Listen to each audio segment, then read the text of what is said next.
Bismillahirrahmanirrahim. Assalamualaikum warahmatullahi wabarakatuh. Pada hari ini, kumpulan kami akan membentangkan sesebuah tajuk, iaitu asal-usul penciptaan manusia dalam Al-Quran. Terlebih dahulu saya memperkenalkan diri saya, iaitu nama saya Iqbal Faruqi bin Kamal Arifin, nombor metri I20104671 dan terdiri daripada beberapa rakan ahli saya dalam kumpulan ini. Baiklah, seterusnya marilah kita sama-sama mendengar pembentangan daripada saya dan rakan-rakan saya dalam pembentangan ini. Sekian, terima kasih. Assalamualaikum warahmatullahi wabarakatuh. Saya Muhammad Zikra Amiri bin Nasuki, nombor metrik I19103568. Saya akan membentangkan mengenai istilah-istilah manusia di dalam Al-Quran. Di sini terdapat 4 istilah manusia di dalam Al-Quran. Yang pertama adalah Al-Insan. Al-Insan ni adalah sebuah perkataan yang digunakan oleh Al-Quran untuk menunjukkan kepada manusia, yang mana manusia ni adalah sebuah makhluk yang mempunyai jiwa dan juga raga. Dan yang kedua pula adalah Al-Basharah. Al-Basharah ni boleh diertikan dalam maksud kata lain, iaitu kulit, yang mana manusia ni dinamakan dengan Al-Bashar kerana kulitnya nampak jelas dan berbeza dengan kulit makhluk yang lain. Dengan demikian, istilah Al-Bashar ni adalah merupakan gambaran manusia secara kasar, yang mana yang dapat dilihat memakan sesuatu, berjalan dan juga berusaha untuk memenuhi keperluan hidup mereka. Manusia dalam pengertian Al-Bashar ini ada disebutkan di dalam Al-Quran sebanyak 35 kali dalam berbagai surah. Di antaranya terdapat dalam surah Al-Anbiya ayat yang kedua dan ketiga, di dalam surah Al-Kahfi ayat yang ke-110, di dalam surah Al-Ibrahim ayat yang ke-10 dan lain-lain lagi. Dan yang ketiga pula adalah An-Nas. An-Nas ni adalah sebuah bentuk jamak daripada Al-Insan, yang mana Al-Quran menyebut manusia sebagai Nas dalam keadaannya sebagai makhluk yang bergaul dan juga bermasyarakat, serta dalam berbagai contoh perilakunya terhadap Tuhan Yang Esa. Dan yang terakhir adalah Bani Adam, yang mana manusia ni disebut sebagai Bani Adam adalah untuk merujuk kepada asal usulnya sebagai keturunan Nabi Adam AS, yang mana dalam konteks dari mana seorang manusia berasal, untuk apa dia hidup dan ke mana dia akan kembali.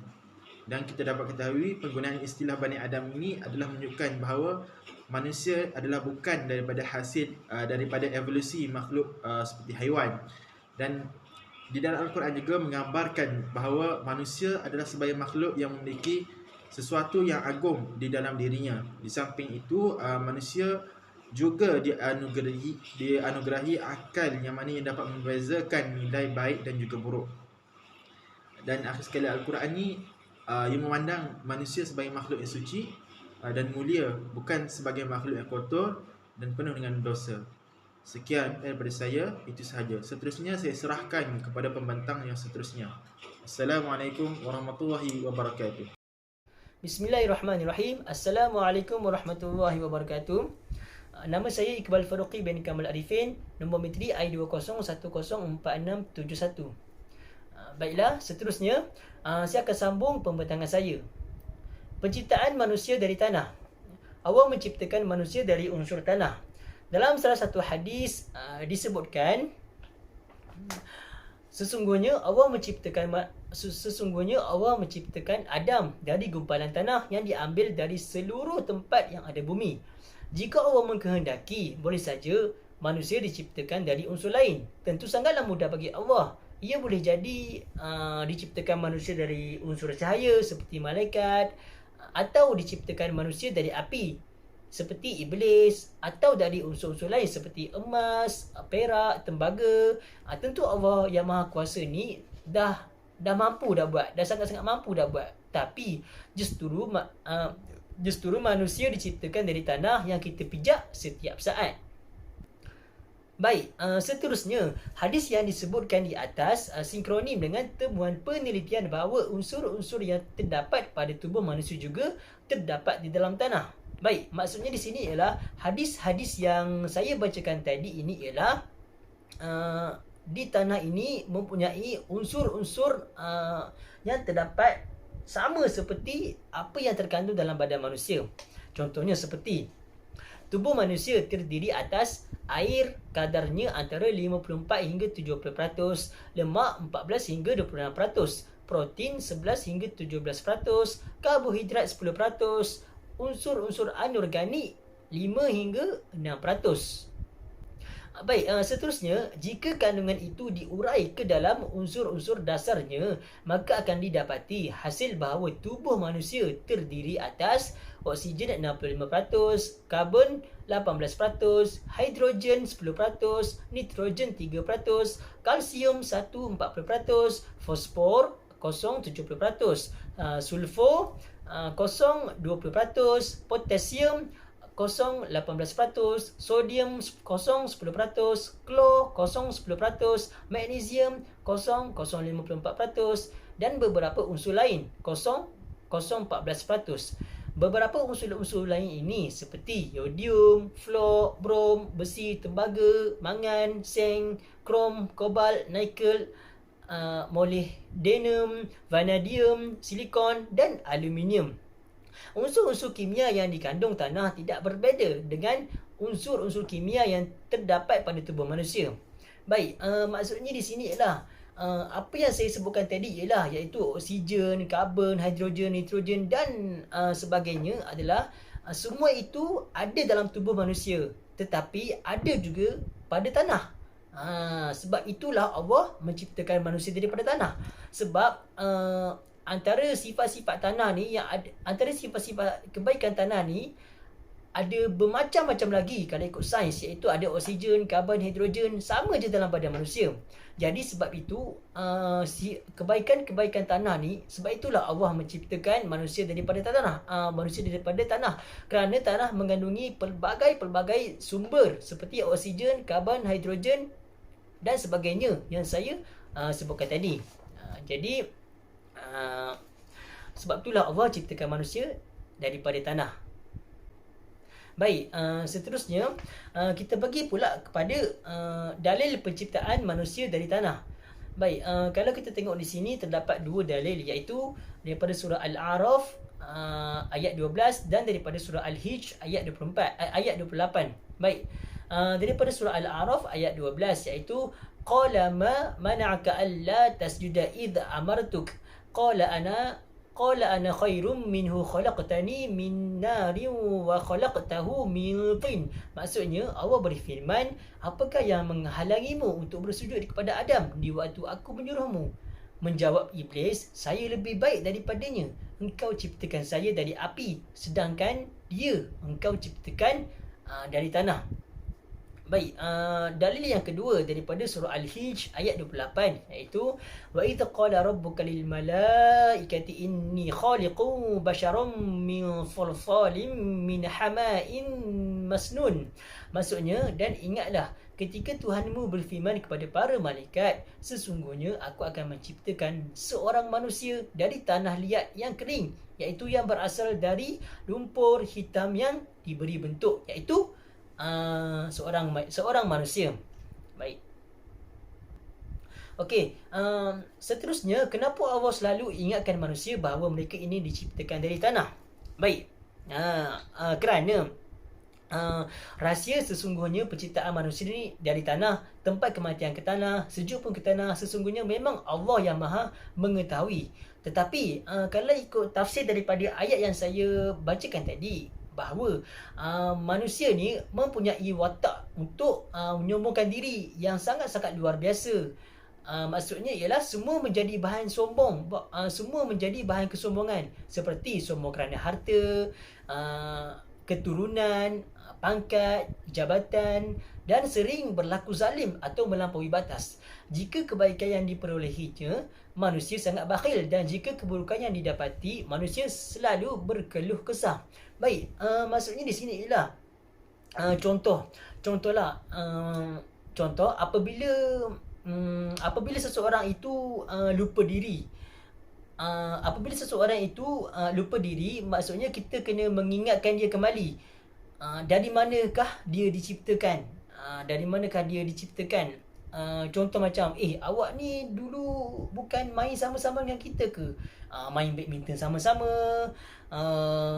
main sawah sama-sama, main permainan zaman-zaman kecil sama-sama, lepas tu main bendang sama-sama dan sebagainya. Jadi apabila seseorang itu manusia lupa diri, kita mengingatkan dia balik dengan cara-cara itu. Jadi apabila kita mengingatkan kembali dengan cara-cara itu, nescaya seseorang itu akan teringat kembali kenangan-kenangan yang masa dia susah dulu, dan seterusnya akan mengingat kembali dari mana asal usul dia diciptakan. Baik, yang seterusnya ialah kenapa Allah selalu ingatkan manusia bahawa mereka ni diciptakan daripada tanah? Kerana apabila kita dah berjawatan besar, kita dah memiliki pangkat besar, duit banyak, harta banyak, sesungguhnya kita kena mengingatkan kembali dari mana ni kita diciptakan, iaitu daripada tanah. Daripada tanah. Jadinya supaya Allah nak mengingatkan manusia supaya kita ni diciptakan daripada tanah dan mati pun daripada tanah juga. Jadi sesibuk mana pun harta kita, sebanyak mana pun harta kita, pangkat kita, besar kita, ingatlah bahawa manusia ni sebenarnya diciptakan daripada tanah dan kembali pun ke dalam tanah juga. Jadi itulah sebab-sebabnya. Jadi apa yang saya dapat ialah kesimpulannya, kita ni sebagai manusia, kita janganlah lupa diri kepada Allah Subhanahu Wa Taala. Kita hendaklah sentiasa beringat, walaupun kita dah berjawatan besar, walaupun kita dah pangkat besar, kita ingatlah kepada Allah, dan kita ingatlah kepada kematian, banyak-banyak istighfar, dan ingatlah balik, kita ni sebenarnya diciptakan daripada tanah dan kembali pun ke tanah juga. Jadi apa yang kita dapat ini adalah sementara sahaja dan tidak akan berkekalan di akhirat kelak. Jadi itu sahaja daripada saya. Sekian, terima kasih. Bismillahirrahmanirrahim. Assalamualaikum warahmatullahi wabarakatuh. Saya Muhammad Zuhairi bin Roslin, Mumitri I20204801. Jadi saya akan meneruskan pembintangan mengenai tajuk asal-usul penciptaan manusia dalam Al-Quran. Iaitu saya akan menerangkan bahagian fasa-fasa penciptaan manusia. Okey, fasa-fasa penciptaan manusia ini dia terbahagi kepada 6. Okey, yang pertama nutfah, yang kedua alaqah, yang ketiga mudghah, yang keempat idham dan lam, yang kelima nasyiah khalaqan akhar, yang keenam nafkur ruh. Okey, jadi saya akan menerangkan dia punya kata satu persatulah. Okey, apa itu nutfah, apa itu alaqah. Okey, jadi saya akan menerangkan. Kita pergi kepada peringkat yang pertama, iaitu nutfah, iaitu peringkat pertama bermula selepas persenyawaan atau minggu pertama. Yakni yang kata pada mula kita punya hubungan intim itu berlakunya percampuran air mani lelaki dan percampuran air mani perempuan. Okey, dalam firman Allah, Bismillahirrahmanirrahim, inna khalaqnal insana min nutfatin amsyajin nabtalihi faj'alnahu sami'an basira. Maksudnya, sesungguhnya kami telah menciptakan manusia dari setitis air mani yang bercampur, yang kami hendak mengujinya, yakni dengan perintah dan larangan. Kerana itu kami jadikan dia mendengar dan melihat. Surah Al-Insan ayat 2. Asal-usul perkataan nutfah iaitu nut, yang berarti air, sedikit air yang terdapat di dalam sesuatu bekas, sama ada orang kata sebagai satu takungan lah ataupun telaga lah. Okey, jadi perkataan amyas ataupun berasal daripada perkataan mayyiz yang berarti pencampuran. Ini bermakna perkataan tersebut bermaksudlah sesungguhnya kami, yakni Allah, menciptakan manusia daripada air mani lelaki dan air mani perempuan. Dan daripada nutfah ini Allah menciptakan anggota yang berlainan. Okey, kalau kita tengok sini betapa orang kata kagumnya Allah Subhanahu Taala ini menciptakan manusia itu daripada orang kata step by step. Okey, ini saya ceritakan pada peringkat yang pertama, di mana bercampurnya air mani lelaki dan air mani perempuan.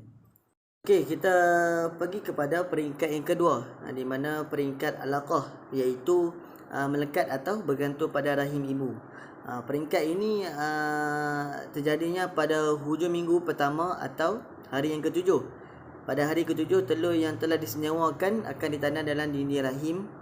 Okey, jadi dalam firman Allah dalam surah Al-Mu'minun ayat 14, auzubillahi minasyaitonirrajim.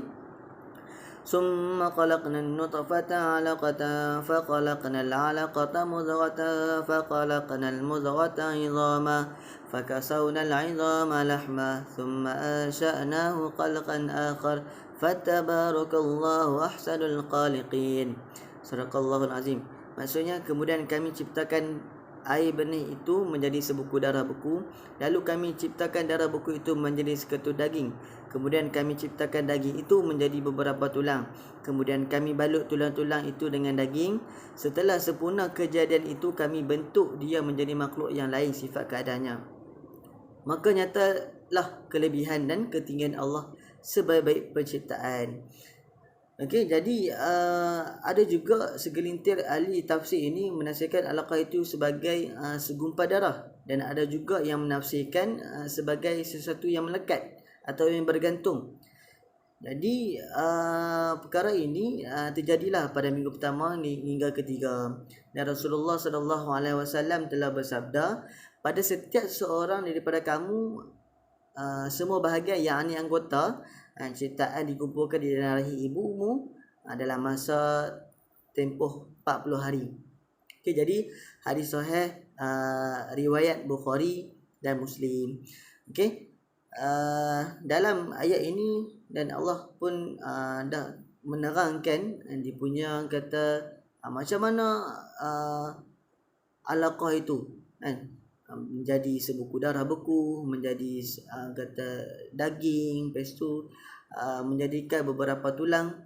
Okey, dan memang dalam Al-Quran pun telah menyatakan so memang Allah memang sangat maha kuasa, dan kita pun memang kita dalam proses itu kita pun kadang-kadang kita tak terfikir benda itu berlaku. Kita masuk kepada peringkat yang ketiga, iaitu mundrah kan. Mundrah ini pada peringkat pembentukan organ yang lebih sempurna selepas fasa alaqah tadi. Okey, mundrah yang berarti bahan yang dikunyah. Pada peringkat ini sudah berlaku pembentukan otak, saraf tunjang, telinga dan anggota-anggota yang lain. Okey, jadi selepas tu pernafasan bayi sudah terbentuk. Okey, selepasnya pembentukan organ-organ ataupun anggota-anggota lain, maka pernafasan bayi pun sudah terbentuk selepas pada itulah. Okey, jantung bayi pula berdenyut dan dalam masa yang sama atas dasar tujuan untuk membekalkan oksigen dan bekalan makanan yang secukupnya. Bagi menjelang minggu ketujuh, sistem pun kata sistem pernafasan pun telah berfungsi dengan sendiri.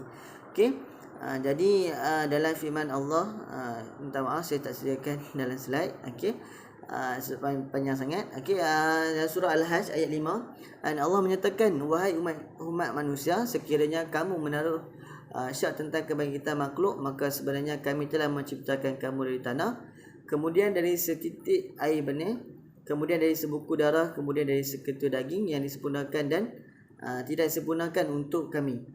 Jelaskan kepadamu, dan kami tetapkan pada rahim apa yang kami rancangkan hingga ke suatu masa yang ditentukan lahirnya. Kemudian kami mengeluarkan kamu berupa kanak-kanak, kemudian sampai ke peringkat umur dewasa. Dan ada di antara kamu yang dimatikan, ada pula yang dilanjutkan umumnya ke peringkat tua, nyanyuk, sehingga tidak dapat mengetahui sesuatu pun. Dan engkau melihat bumi itu kering, kemudian apabila kamu menurunkan hujan menimpanya, bergeraklah tanah dan gembur membusuklah, serta pula menumbuhkan berjenis taman yang indah permai.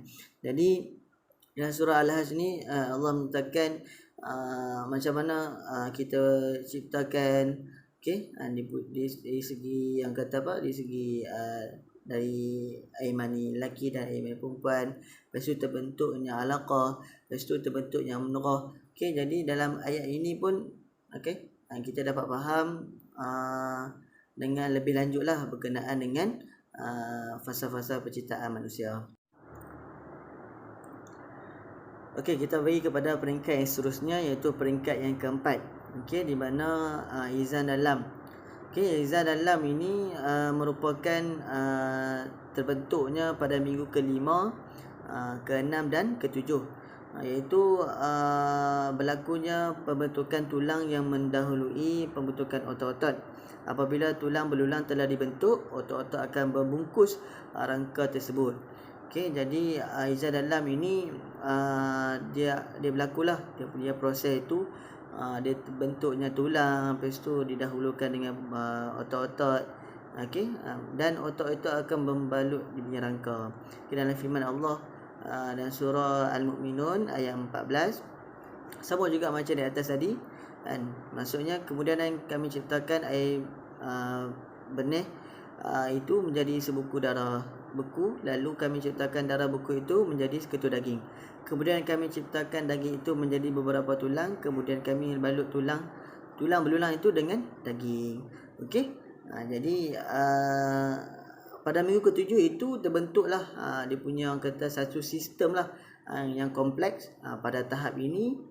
Okey, pada tahap kata izan dalam ini kan, perut dan usus, seluruh dia punya kata saraf, otot dan tulang belulang tu mulalah dibentuk. Okey, jadi dia punya kata satu persatu lah. Mula-mula nutfah, lepas tu alaqah, mudghah, lepas tu dia masuklah izan dalam ni. Okey, kita teruskan lagi dengan pada peringkat yang kelima, iaitu nasyiah khalqan akhar.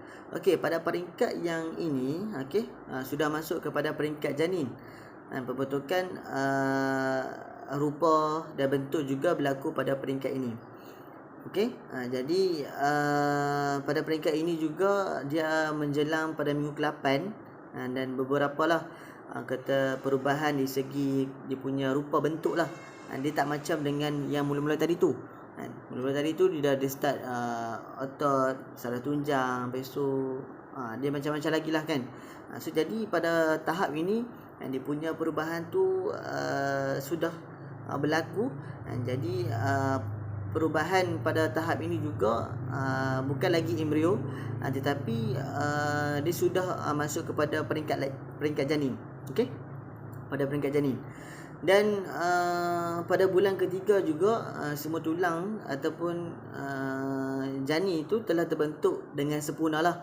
Okey, pada peringkat ini semua tulang, okey, janin itu terbentuk dengan sempurna.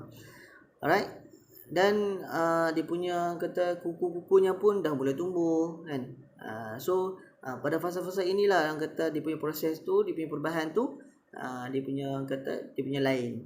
Okey, pada bulan keempat pula pembentukan uri menjadi cukup lengkap yang menyebabkan baki perinatal bayi dalam kandungan hanya untuk menyempurnakan semua anggota yang sudah wujud. Walaupun perubahan berlaku itu, tetapi perubahannya hanya pada ukuran bayi. Okey, jadi dia bergantung kepada bayi lah dia punya perubahan tu. Alright. Dalam firman Allah pun menyatakan auzubillahi syaitanirrajim, fatabarakallahu ahsanul khaliqin, dan surah Al-Mu'minah ayat 14. Maka nyatakanlah kelebihan dan ketinggian Allah dan sebaik-baik pencipta. Okey, jadi kalau kita tengok di sini nasyiah khalqan akhar, kata dia punya kata sampai satu peringkat janin itu, maka kalau kita tengok sini dan kita renungkan dia punya betapa hebatnya Allah Subhanahu Wa Taala menciptakan manusia tu daripada setitis air mani kan, yang bercantum dengan ovum, maka jadilah dia punya proses, dia punya fasa-fasa dia tu, macam mana manusia itu dia punya kata penciptaan manusia. Okey, kita teruskan dengan peringkat yang terakhir, iaitu peringkat yang ke-6. Okey, peringkat ke-6 ini berlakunya nafkhur ruh, iaitu peniupan roh. Okey, peniupan roh ini berlaku selepas 40 hari dan selepas terbentuknya organ-organ terbentuk di dalam tubuh badan, termasuklah dengan organ seks. Okey, bukan setakat organ-organ ataupun fasa-fasa terbentuknya manusia itu Tetapi tidak lupa juga dia punya perkembangan itu melalui yang kata kehidupan mereka lah. Pendek kata kehidupan mereka ini telah mula dia punya sejak di alam rahim lagi. Jadi kalau kita tidak mengkaji ataupun kita tidak mengetahui mereka ini bukan setakat berlakunya perubahan di dalam rahim, hatta ada hubungan dengan Allah Subhanahu Wa Taala. Okey, kenapa ada hubungan dengan Allah Subhanahu Wa Taala? Mereka ini adalah dikatakan sebagai satu kesaksian lah satu hari nanti. Okey, di dalam Al-Quran Allah menyatakan, auzubillahi minasyaitonirrajim, wa id aqad rabbuka min bani adam min zuhurihim dzurriyyatahum wa ashhaduhum ala anfusihim alastu bi rabbikum qalu bala shahidana an taqulu yawmal qiyamati inna kunna an hadza ghafilin. Sadaqallahul azim. Maksudnya, dan ingatlah wahai Muhammad ketika Tuhanmu mengeluarkan zuriat anak-anak Adam, yakni turun-temurun dari tulang belakang mereka, dan ia jadikan mereka saksi terhadap diri mereka sendiri sambil ia bertanya dengan firman-Nya, bukankah aku Tuhan kamu? Mereka semua menjawab, benar, engkaulah Tuhan kami. Kami menjadi saksi yang demikian supaya kamu tidak berkata apa hari kiamat kelak. Sesungguhnya kami adalah lalai, tidak diberi peringatan tentang hakikat tauhid ini. Okey, dalam ayat ini menyatakan bukan setakat yang saya cakap tadi, bukan setakat perubahan ataupun dia punya fasa-fasa nutfah, alaqah, mudghah dan sebagainya, hatta Allah telah menghidupkan dia punya kata hubungan dengan Allah SWT ni sebagai kesaksian. Jadi dengan ini pada suatu hari nantilah, pada di hari kiamat, mereka ini akan menjadi ataupun roh ini akan menjadi saksian saksi di mana bukan setakat bila dikeluarkan sebagai kata bayi tak ada hubungan dengan Allah, bukan, tetapi dalam rahim pun Allah telah menghidupkan dia punya kata kehidupan, ada hubungan dengan Allah Subhanahu Wa Taala. Okey, jadi bukan terbentuknya mudghah, okey, izam dalam kan, tetapi sangat menakjubkan, okey, dengan orang kata penciptaan Allah Subhanahu Wa Taala dalam penciptaan manusia. Jadi itu sahaja perbatangan dari saya. Jadi saya akan beri kepada sahabat saya untuk perbatangan yang selanjutnya. Sekian, wabillahi taufiq wal hidayah. Assalamualaikum warahmatullahi wabarakatuh. Bismillahirrahmanirrahim. Assalamualaikum warahmatullahi wabarakatuh. Nama saya Muhammad Aidil bin Ziyani, nombor matrik I20104672. InsyaAllah pada hari ini saya akan menyambung pembentangan rakan-rakan saya mengenai tajuk tujuan penciptaan manusia. Tujuan penciptaan manusia pastinya bukan sebuah perkara yang sia-sia. Sebagai makhluk yang diciptakan paling sempurna dibandingkan dengan makhluk lain, sudah semestinya manusia mengetahui tujuan penciptaannya dirinya sendiri. Dengan memahami tujuan penciptaan manusia akan membuat manusia lebih bersyukur dan menghargai sesama makhluk hidup. Dan sesama makhluk hidup dalam Islam, tujuan manusia boleh dilihat di dalam ayat-ayat Al-Quran. Okey. Poin yang pertama tentang penciptaan manusia adalah untuk beribadat kepada Allah Subhanahu Wa Taala. Tujuan penciptaan manusia yang paling utama adalah untuk beribadat dan bertakwa kepada Allah Subhanahu Wa Taala. Manusia pada umumnya diciptakan untuk beribadat kepada Allah Subhanahu Wa Taala. Hal ini bersesuaian dengan ayat surah Az-Zariyat ayat yang ke-56 yang bermaksud, dan aku tidak menciptakan jin dan manusia melainkan supaya mereka mengabdikan kepadaku. Telah dijelaskan dalam surah ini, Allah berfirman dia menciptakan manusia dan jin semata-mata agar mereka beribadat kepadanya. Allah menciptakan manusia bukan hanya sekadar untuk tidur, bekerja, untuk bekerja, makan ataupun minum, melainkan untuk melengkapi bumi ini dengan beribadat kepadanya. Menurut tafsir Ibn Qayyim Al-Jauziyah, bahawa tujuan Allah menciptakan kita sebagai manusia serta jin dan makhluk lainnya di muka bumi ini adalah untuk beribadat kepadanya, dan Allah tidak mungkin menciptakan makhluk begitu saja tanpa pelarangan atau perintah. Okey, poin yang kedua, tujuan penciptaan manusia di muka bumi ini adalah sebagai khalifah. Kita dijadikan di muka bumi ini adalah sebagai khalifah. Tujuan penciptaan manusia yang kedua adalah untuk menjalankan amanah yang telah diberikan oleh Allah Subhanahu Wa Taala. Tujuan ini berupa kesanggupan manusia memikul beban taklif yang diberikan oleh Allah Subhanahu Wa Taala. Tujuan penciptaan manusia ini adalah untuk mendidik orang-orang yang beriman supaya tetap memelihara amanah dan mematuhi peraturan tersebut. Seperti dalam surah Al-Ahzab ayat yang ke-72 yang membawa maksud, sesungguhnya kami telah mengemukakan amanah kepada langit, bumi dan gunung-gunung, maka semuanya enggan untuk mengikul amanah itu dan mereka khawatiri akan mengkhianatinya, dan dipikulah amanah itu oleh manusia. Sesungguhnya manusia itu amat zalim dan amat bodoh. Amanah yang telah ditetapkan tersebut agar tidak dikhianati, baik amanah dari Allah Subhanahu Wa Taala dan Rasulnya maupun amanah antara sesama manusia.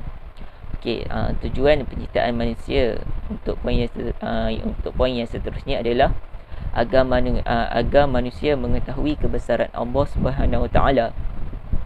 Tujuan penciptaan manusia adalah untuk manusia sentiasa mengetahui maha kuasanya Allah Subhanahu Wa Taala. Ini meliputi pemahaman bahawa seluruh alam semesta termasuk bumi, seluruh alam suria dan seisi dengannya terbentuk atas kuasa Allah Subhanahu Wa Taala. Hal ini telah dijelaskan dalam surah At-Talaq ayat yang ke-12 yang membawa maksud Allah lah yang menciptakan 7 langit dan seperti itu pula bumi. Perintah Allah berlaku padanya agar kamu mengetahui bahawasanya Allah Maha Kuasa atas segala sesuatu dan sesungguhnya ilmunya benar-benar meliputi segala sesuatu. Ayat ini menerangkan betapa besarnya dan hebatnya kuasa Allah Subhanahu Wa Taala kepada manusia. Akan tetapi pada hari ini kenapa masih ada lagi manusia yang tidak sedar akan kekuasaan Allah Subhanahu Wa Taala? Kerana ini disebabkan kerana mereka leka akan kebahagiaan dan kekayaan yang bersifat hanya hayalan di muka bumi ini dibandingkan dengan kebahagiaan dan kekayaan yang menunggu di syurga nanti. Okey, poin yang terakhir tentang tujuan penciptaan manusia adalah untuk membuktikan tentang keistimewaan penciptaan manusia. Manusia adalah makhluk pilihan yang dimuliakan oleh Allah Subhanahu Wa Taala dari makhluk ciptaannya yang lain. Islam menjelaskan bahawa Allah Subhanahu Wa Taala menciptakan manusia daripada tanah, kemudian menjadi nutfah, alaqah, mudghah sehingga akhirnya menjadi makhluk Allah Subhanahu Wa Taala yang paling sempurna dan memiliki berbagai kemampuan. Telah tercatat 4 keistimewaan yang telah diberikan oleh Allah Subhanahu Wa Taala kepada manusia, iaitu yang pertama adalah akal, yang kedua adalah agama, yang ketiga adalah rasa malu dan yang keempat adalah amal soleh. Manusia sebagai pemimpin bumi mendapat kedudukan yang mulia di sisi Allah Subhanahu Wa Taala dan sebagai khalifah manusia dianugerahi keistimewaan dan kelebihan yang tidak dimiliki oleh makhluk lainnya. Dalam hadis Rasulullah SAW telah berpesan ada 4 perkara sebagai mutiara manusia yang dapat hilang dengan 4 perkara lain, iaitu akal dapat dihilangkan dengan marah, yang kedua adalah agama dihilangkan dengan hasad dengki, yang ketiga adalah malu dihilangkan dengan tamak, dan yang terakhir sekali amal soleh dihilangkan dengan mengumpat. Saya rasa itu saja pembentangan daripada saya. Saya harap semua dapat segala apa yang telah diberikan. Sekian, Assalamualaikum warahmatullahi wabarakatuh.